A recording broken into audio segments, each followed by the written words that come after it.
ये जगह है। बाबा, मेरे बाबा, शुक्र है अल्लाह का, लाख लाख शुक्र है कि आप आ गए। आप ठीक तो है ना? कुछ हुआ तो नहीं?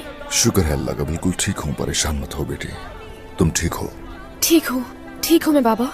अब आप आ गए हैं तो सब ठीक हो जाएगा, सारी परेशानियां दूर हो जाएंगी बिल्कुल।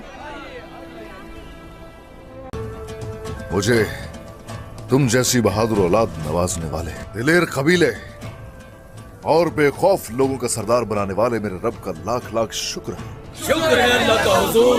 हमारी गैर मौजूदगी में आप सभी लोग साबित कदम रहे। साबित कदम रहने के लिए, मुत्तहिद रहने के लिए, मिलकर एक साथ कुफार के खिलाफ जो कुछ किया जा सकता था आपने किया। जीते रहिए, खुश रहिए। बहुत शुक्रिया हुजूर, अल्लाह आपको भी सलामत रखे।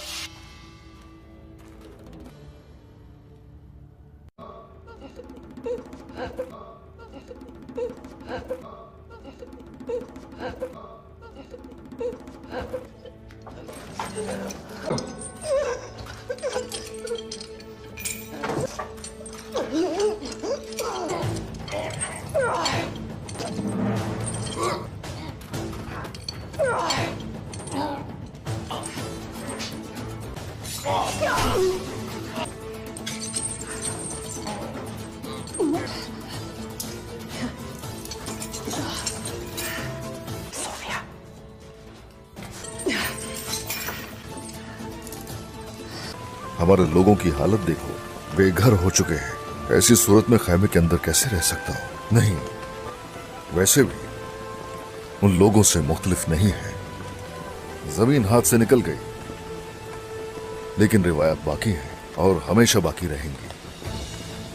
अगर कबीले और महल हमारी पनाहगाह नहीं होते तो ऐसी सूरत में ये जंगल हमें आगोश में ले लेते हैं। फिक्र मत कीजिए, नए सिरे से शुरुआत की जाएगी और अल्लाह हमारा साथ देगा। लेकिन सरदार, अलबाई की धोखेबाजी हो गई। काइयों से हम में से कोई गद्दार कैसे पैदा हो सकता है, यकीन नहीं आ रहा मुझे। अगर तुम लोग असल काई को देखना चाहते हो तो आयशा को देखना चाहिए। ये हमारी नस्ल की जसारत, हमारी सरजमीन और कौम की आजादी की निशानी है। रियासत को भी जल्द ही आजाद करवाएंगे हम इंशाअल्लाह। लेकिन ये सब करने के लिए जिस्म को तवानाई की जरूरत है। तो चलिए बस खाना शुरू कीजिए। चलिए, बिस्मिल्लाह। चलिए खाना शुरू कीजिए।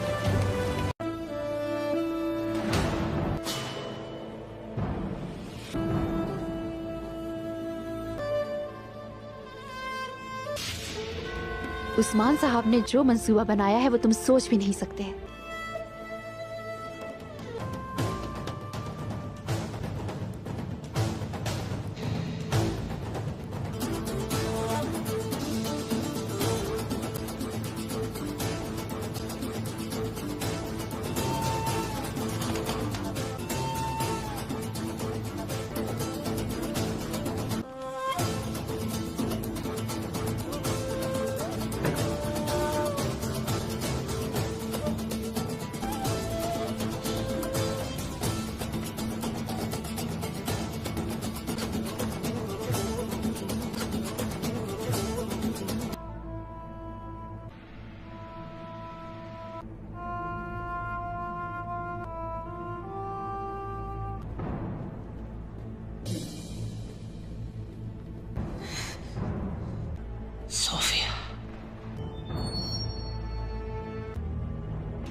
बात सुनो। हाँ, क्या हमारे सरदार हमसे नाराज है? बेगम खातून पे गुस्से की वजह से हम दोनों नहीं जानते थे कि हुजूर के सामने आखिर क्या बोले। हाँ, यही बात है। हमें अपनी बात दीवान में कह देनी चाहिए थी। सरदार ने ठीक कहा। आखिर बेगम खातून ने भी तो दीवान में अपनी राय दी ना। भाई, ये शिकार खत्म होने दो, फिर हम जरूर बात करेंगे।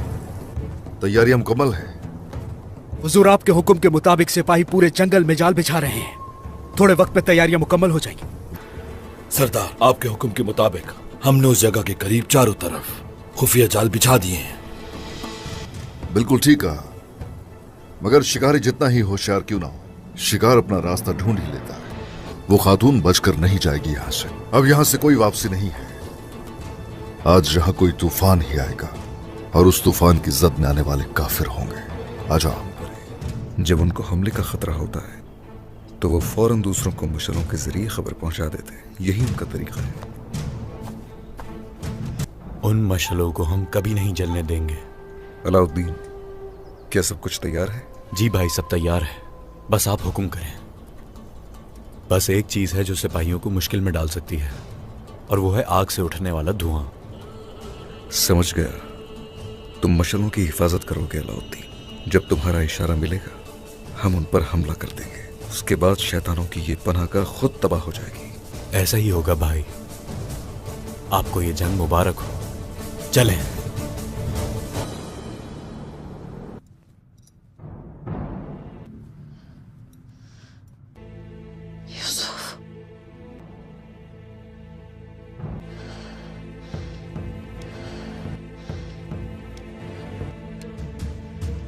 अगर यूसुफ की जान बचाना चाहती हो तो आज रात सराय में आ जाना, अकेले। मेरे भाई, वालिदा और बाबा की अमानत हो मेरे पास। मैं तुम्हारी बहन नहीं बल्कि तुम्हारी मां की तरह हूं। वहां नहीं छोड़ सकती मैं तुम्हें।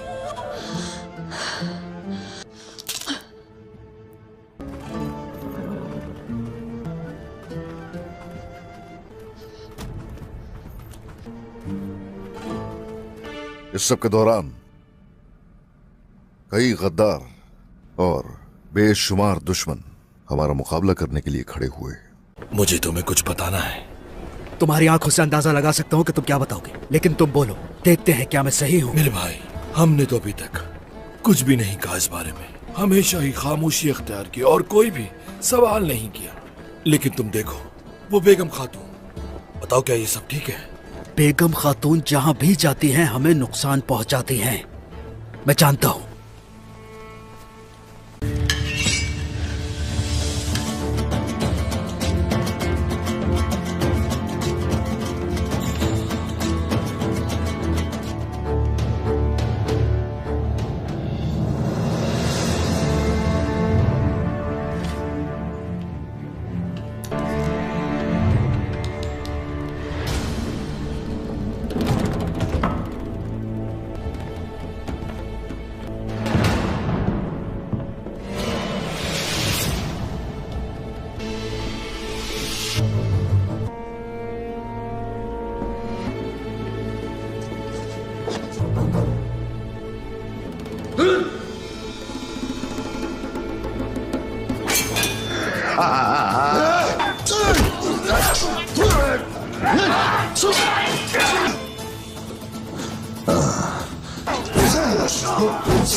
बोरान,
आजा।